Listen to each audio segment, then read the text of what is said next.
This is Still Here Hollywood's 10-minute takes, bite-sized chapters of our favorite chats with the stars. I'm Steve Kmetko, and here is the fourth of 7 chapters with actor Steven Weber from Wings and Chicago Med. And the current crop of actors and creators there are stupendous. I mean, it's just great. Chicago in general was something that I was a place that you only hear about if you've never been, and it has a weird narrative, especially nowadays. It's so dangerous. It's so this, so that. It's a fantastic city with great people. My joke, I guess, at the city's expense is that the city is paved with meat. And man, you can eat steaks until you collapse.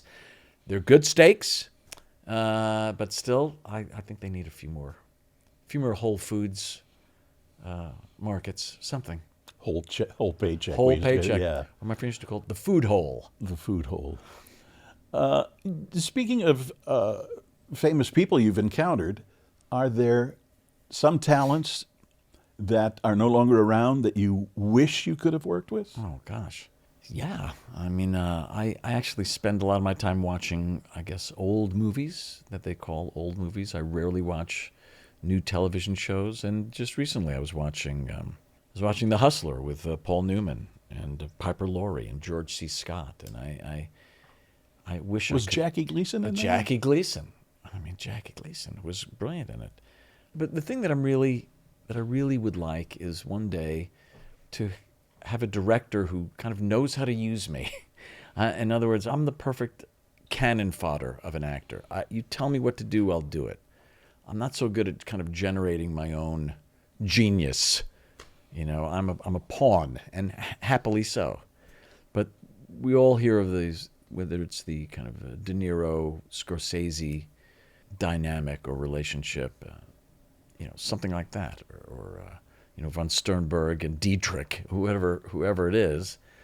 There's somebody who kind of knows you and knows how to manipulate you or get the light on you, and knows how to draw from you what one can't draw from oneself. And so I would love to find somebody like that. So if there's anybody out there watching, you have free reign to manipulate me. I don't care who you are. Hitchcock was one of those people. I mean, yeah. Who used the same actors quite frequently. Right. Including his daughter, I believe, Patricia Hitchcock. That's right. But who was good. Yes, she was. She was very good. I just saw her the other day in Strangers on a Train. She's great. Yeah. The glasses. She gets, I'm sorry, I keep hitting this. She gets it. Yes. And Psycho, where she's the other secretary. Oh, that's right. And she said, he must have seen my wedding ring. That's why right. First of all, I love that movie anyway. Yeah. And just for the technical stuff, just for the camera work and for the editing, and yeah, I mean, look, I have a great deal of gratitude being able to work in this industry. That I've never had to work in another one. There's lots of fun. It's rewarding in many ways. It's not without its challenges, and that's also part of the fun. But I still feel like there's a lot I want to accomplish. Maybe you can help me. I'll try. Please. You might want to raise your bar. Make a call. Nobody takes my calls. Oh, God. You know how that goes. We'll be right back. Maybe I do. We'll be right back. I asked you earlier when you came in about Single White Female. Oh, God, yeah. Why do you laugh?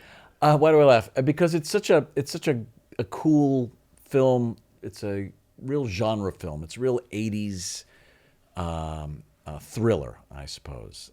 Why do I laugh? Because my role in it contains actually a fairly iconic sequence where I get killed, spoiler alert, by having a high heel thrust through my eyeball. And it has remained a kind of a funny and, as I say, iconic sequence.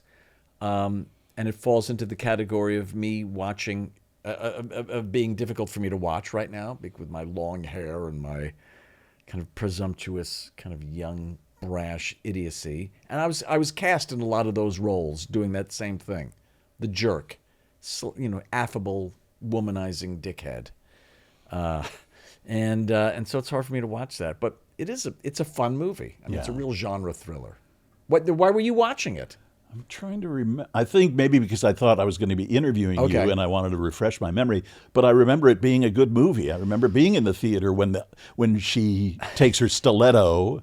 Yeah. And it was like, oh, Yeah, that's right. you didn't see that very often. No, no. Now that's tame. Now you can show that to children. Single white female. That was fun. Jennifer Jason Leigh and Jason Leigh was, yeah. Bridget Fonda, yourself. That's right. Yeah, it was really good. Yeah. It was really fun.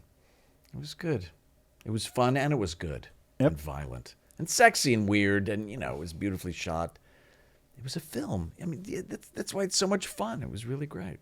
If you had the chance to relive some film or television show you've done before, what would it be?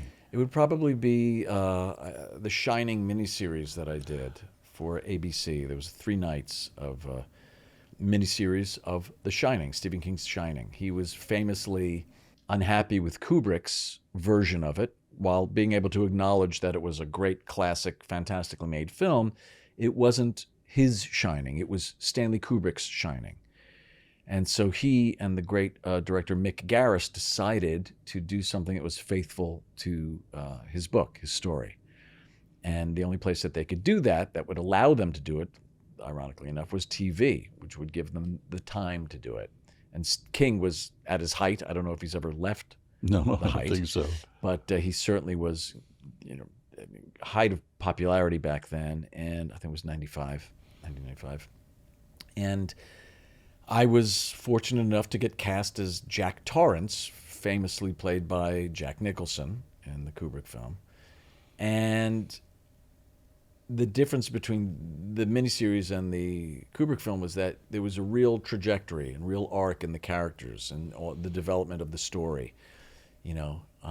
So my character didn't walk in immediately and and scare you. That's a good Jack face you just did.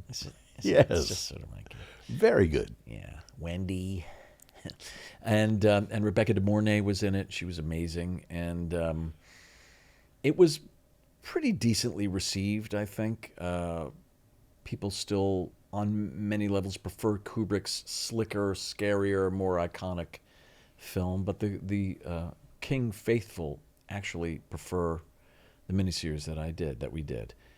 So that's the one that I would redo because I was younger then, and I did not have an appreciation of or an understanding of what that character was going through. Because that story is less about monsters and a house, a building that is full of demons, and more about, I want to say, alcoholism, and more about those demons and dysfunctional families.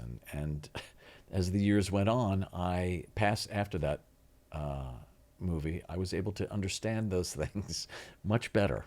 And so I would love to go back and redo a bunch of things with the understanding of what that character was really going through. But at the time, I was enjoying myself like crazy. Monsters, got to wear makeup. I got to work with Billy Corso, Oscar-winning makeup artist, special effects guys, and Steve Johnson. I mean, it was fantastic. But I would definitely redo a lot of things that I did.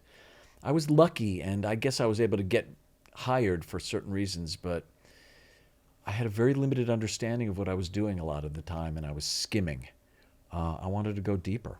That's what I'm for about taking myself more seriously in the business. And now that I can do it, I'm older and have fewer roles coming my way. We'll be right back. The sad Steve Kmetko show. Oh, please. Let's not go there. Okay. But that's the hook. Oh, it is? Isn't it? I don't know. Okay, never mind. We could talk about my stroke. I had a stroke last year. You had a stroke? Yes. How was that? Oh, it was great fun. Tell me about your stroke. I was filling up my car at a gas station, and I collapsed. And I was able to get myself up, but then I couldn't figure. I knew I had to finish filling my tank with gas, and I couldn't figure out how to do it. Oh, it was a real strange experience. And so, had there been anything, any indications leading up to it? Nothing. Nope. I know I was driving down the street, and I pulled into this gas station because my car was really low on gas. I was coming from the dentist's office. Son of a bitch. Which was fun. God damn it. Couldn't happen sooner. Sure. And I pulled in, and I was having trouble even pulling up to the. Wow. I couldn't figure it out. Yeah. But I was very lucky in that the attendant at the gas station called an ambulance. To watch the next chapter, click the box. To listen, just stay tuned.